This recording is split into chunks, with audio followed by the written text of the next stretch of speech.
আসসালামু আলাইকুম রহমতুল্লাহ।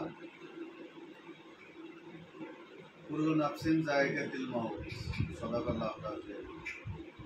গতকালকে আমার ছোট বোন আমাদের এবি পার্টির নারী সংগঠক নারায়ণগঞ্জ জেলা মহানগরের রেহানাপার ভাই দীর্ঘদিন অসুস্থ ছিলেন।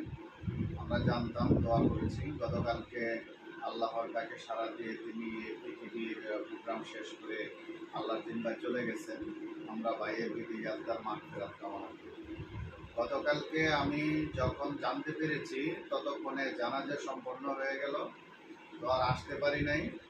আমাদের নারায়ণগঞ্জ জেলা সংগঠক সমন্বয়ক শরীফ সাহেবকে সাথে নিয়ে আজকে আসছি। তো আয়সা তাদের খোঁজখবর নিলাম, সবারই মন খারাপ। তো মন খারাপ করে আর কি হবে, একদিন তো পৃথিবীটাই থাকবে না। মেনমে কাম এন্ড মেনমে গো। আমরা পৃথিবীতে যেভাবে আসছি আবার একদিন চলে যাব, মৃত্যু থেকে কেউ রেহাই পাবো না। একটা বিষয় আমরা খেয়াল রাখবো, যারা উপস্থিত আছেন আপনাদেরকে একটু বিনয়ের সাথে বলবো যে আমরা চাইলে কিন্তু জাহান্নাম থেকে, কবরের আযাব থেকে বাঁচতে পারি, এটা আমাদের সুযোগ আছে।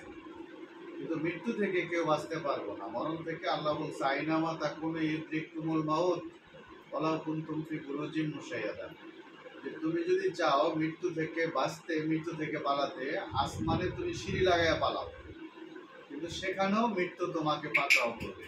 তো যে বিষয়টা আমি বলবো সবাইকে, যে আমরা যেন সবাই ভালো আমল করি, সৎ কাজ করি, মানুষের উপকার করি, কারো ক্ষতির কারণ না হই, এবং আল্লাহ রাব্বুল আলামিন আমাদের যতদিন পৃথিবীতে রাখেন আমরা চেষ্টা করবো সৎ কাজ করে যেন পৃথিবীতে আমরা যতদিন থাকতে পারি, ঈমান নিয়ে যেন আমরা পরকালে যেতে পারি। ধন্যবাদ সবাইকে। আসসালামু আলাইকুম।